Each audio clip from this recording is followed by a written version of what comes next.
चलो गाइस, ठंड बहुत है। बैडमिंटन खेलने के लिए मोटिवेशन, डिसिप्लिन, सबका मिक्सचर चाहिए। साथ में सोशियोलॉजी का लेक्चर भी कंटिन्यू कर लेते हैं। कुछ पोर्शन तो सुनने को मिल जाएगा। कार कह रही है वो रेगुलेटरी रूल में रहेगी, आप काम कीजिए, प्राइवेट सेक्टर को बोल रही है। बिजनेस बहुत ओवरली रेगुलेटेड है, बहुत ज़्यादा रेगुलेशन है। अभी जो रेगुलेशन ग्रेजुअली स्ट्रीमलाइन होती जा रही है, कंसिस्टेंट भी होती जा रही है। डेफिनेटली अभी भी केसेस हैं, जैसे कोल माइंस कभी भी कैंसिल कर दी जाती हैं। प्राइवेटाइजेशन अलाउड नहीं थी, लेटली अलाउड होनी शुरू हुई है। तो जो लेबर रिफॉर्म्स भी शुरू हुए हैं, लेकिन बहुत ही मेक शिफ्ट से लेबर रिफॉर्म है। लेबर रिफॉर्म में भी अगर आप देखें तो मैंने लिखा भी है अंत में कि कोडिफिकेशन शुरू हुई है। अभी लेबर रिफॉर्म को कोडिफाई करना शुरू किया है, लेकिन स्टिल अभी बहुत स्लोअर, जो एक लो लेवल पर है। सेंट्रल प्लानिंग एग्जिस्ट करती थी, अभी उसको हमने हटाकर नीति आयोग बना दिया। ठीक है, तो ये बात ध्यान रखें। ठीक है, उसके बाद यही जो पुरानी बात है कि अभी भी लेकिन बहुत सारे जो कंटेंशियस इश्यूज हैं, ट्रेड यूनियन, ये बहुत जो स्ट्रॉन्ग लॉबीज हैं, फार्मर्स की स्ट्रॉन्ग लॉबी है, उनके खिलाफ अभी भी कोई सरकार काम नहीं करती। क्योंकि खिलाफ का मतलब क्या हुआ, से खिलाफ है इसकी। अगर कोई ऐसी कोई चीज़ जो कि अगर पॉपुलिस्ट है, पॉपुलिस्ट मतलब कि अगर मैं जैसे बहुत सारा अगर मैं से सब्सिडी प्रोवाइड करता रहूं तो फार्मर्स तो खुश होते रहेंगे, लेकिन लॉन्ग रन में हम देखें तो शायद देश का फायदा नहीं हो रहा, किसान का फायदा भी नहीं हो रहा। तो इसीलिए ऐसे जो कुछ ऐसे स्टेप्स हैं जो बहुत कंटेंशियस हैं, जो कि पॉलिटिकली उठाने बहुत मुश्किल हैं, तो इसीलिए लेबर रिफॉर्म्स की जैसे बात होती है, मैंने आपको बोला भी कि कोडिफिकेशन शुरू हो गई, कोडिफाई कर रहे हैं कि जो लेबर लॉज को हम 4 या 5 जितने ब्रॉडर लॉज में हम कोडिफाई कर रहे हैं ताकि थोड़ा स्ट्रीमलाइन हो जाए। लेकिन अभी भी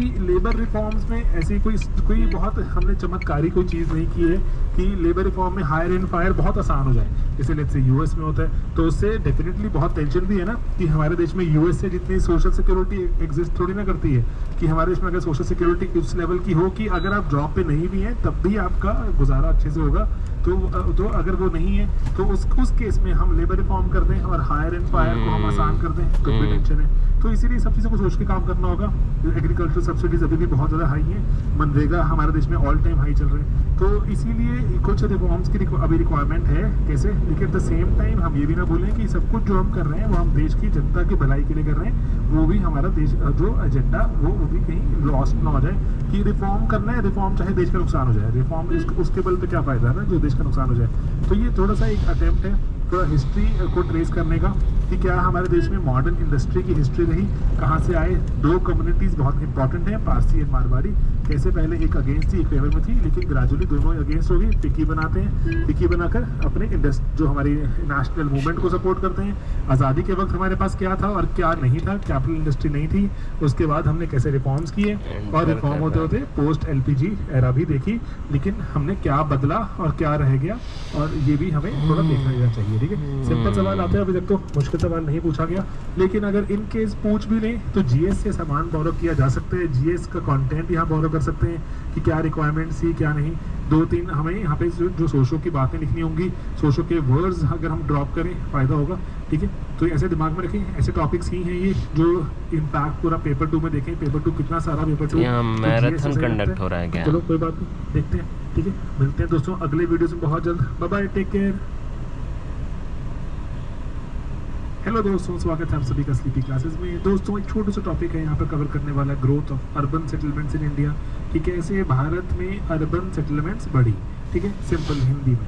तो अब यहाँ पर एक चीज़ है जानने वाली, मैं यहाँ पर एक ना साथ में एक PDF अटैच कर दूंगा जो सेंसस ऑफ इंडिया का PDF है, जो डिसाइड करते हैं, जो हमें बताता है कि क्राइटेरिया क्या होता है, how do we classify something as urban. कितना टाइम लगेगा, अर्बन है ये रूरल, कितना टाइम लगेगा, कितना टाइम लगेगा, वहाँ पे अटैच्ड है, आप वहाँ पे देख सकते हैं। ठीक है, 3 चीज़ें। सबसे पहली बात, ठीक है दोस्तों, याद रखनी है कि कम से कम हमें आबादी चाहिए कितने की, 5000 लोग होने चाहिए। उससे कम है तो वो रूरल इलाका ही या फिर नॉन अर्बन कहलाएगा। ठीक है, पहली बात तो 5000। दूसरी बात क्या है कि जो मेल आबादी है, जो मेल आबादी का 75% लोग, जो 75% लोग किस में जुड़े हों, नॉन एग्रीकल्चर। ठीक है, नॉन एग्रीकल्चर ऑक्यूपेशन में हो। ठीक है, थोड़ा मेल जो लिखा गया थोड़ा पैट्रियार्कल है वैसे, लेकिन क्योंकि हम देखें देश में हमारे ज़्यादातर अगर देखें जो फॉर्मल ऑर्गेनाइजेशन या फॉर्मली या फिर देखें जो माना जाता है जो पेड वर्क में लोग जुड़े हुए हैं, पेड वर्क से लोग कौन से जुड़े हैं, मेल। फीमेल वर्क तो पेड वर्क ही नहीं है। ऑलराइट। उसके बाद दोस्तों, उसके बाद जो इंपॉर्टेंट चीज़ है दैट इज डेंसिटी, कि जो हमारी डेंसिटी हो वो कितनी होनी चाहिए, कम से कम 400 लोग होने चाहिए हमारे पर स्क्वायर किलोमीटर। अगर ये सब नहीं हो रहा, तीनों चीज़ें मीट साइमल्टेनियसली नहीं होती, तो हम उसको अर्बन नहीं बोलते, ठीक है। तीनों चीज़ें होनी चाहिए, ये इंपॉर्टेंट चीज़ है बात, ठीक है, ओके। तो उसके बाद मैं यहाँ पे पीडीएफ अटैच कर रहा हूँ, आप एक बार उस पर नज़र डाल लेना कि अर्बन एग्लोमरेशन क्या होती है, ठीक है, यूए बोलते हैं, आउट ग्रोथ क्या होती है। चलो इसमें हमारे सोशो में नहीं, जीएस में हेल्प तो कर देगा, एक बार देख लेना, ठीक है। पीडीएफ है तो why not read it, 2-3 page का पीडीएफ ही है, ओके। ये तो है मॉडर्न, जो हमारे बिल्कुल मॉडर्न ज़माने की अर्बन डेफिनेशन की भारत सरकार अब ऐसे डिफाइन करती है, बदल भी सकती है, आने वाले टाइम में बदल दें, ठीक है, ओके। तो लेकिन हम अगर देखें हिस्ट्री क्या रही है दोस्तों, हिस्ट्री में देखें कि सेटलमेंट हम बताएंगे सिंपल शब्दों में, एक वो चीज़ है जहाँ पर एक क्लस्टर है, जहाँ पर लोगों के घर हैं, ठीक है, जहाँ पे लोगों के घर हैं। एंड जनरली देखें जो सोसाइटी की आबादी, पॉपुलेशन, शॉर्ट फॉर्म में लिखा हुआ खुद ही टाइप की है, क्योंकि पॉपुलेशन ऑफ सोसाइटी जहाँ रिजाइड करती है। एक सेटलमेंट वो चीज़ है जहाँ पर घर है लोगों के, क्लस्टर ऑफ ड्वेलिंग्स का मतलब घर, ठीक है, जो क्लस्टर जहाँ पे ड्वेलिंग्स है, बहुत सारे लोगों के घर हैं इकट्ठे, और वहाँ पर मेजरली पॉपुलेशन बैडमिंटन रिजाइड करती है, that is called settlement. Bag में डेली जाते हैं, आज उधर वो हो रहा है ना, तो वो सेटलमेंट नहीं कहलाता, वैलिड 25 तक है, कल ही तक है, बैग में है, हम निकाल देंगे ना, वहाँ जाते डेली जाते हैं, कर दिया, लेकिन कल ही तक, हाँ। जो देखें ब्रॉडली, जो ब्रॉडर से डेफिनेशन है वो यही है, क्लस्टर ऑफ ड्वेलिंग्स, ठीक है, ओके। प्री हिस्टोरिक टाइम में भी आप अपनी हिस्ट्री ढूंढने लगाओ, मोहनजोदारो, हड़प्पा, हमारे पास बहुत सारी साइट्स हैं जहाँ पर अर्बन हमारी सेटलमेंट देखने को मिलती है। हिस्टोरिक साइट में पाटलिपुत्र है ना, वैशाली, जो भी आपको दिमाग में आती हैं जगहें लिखते रहो कि ऐसी था।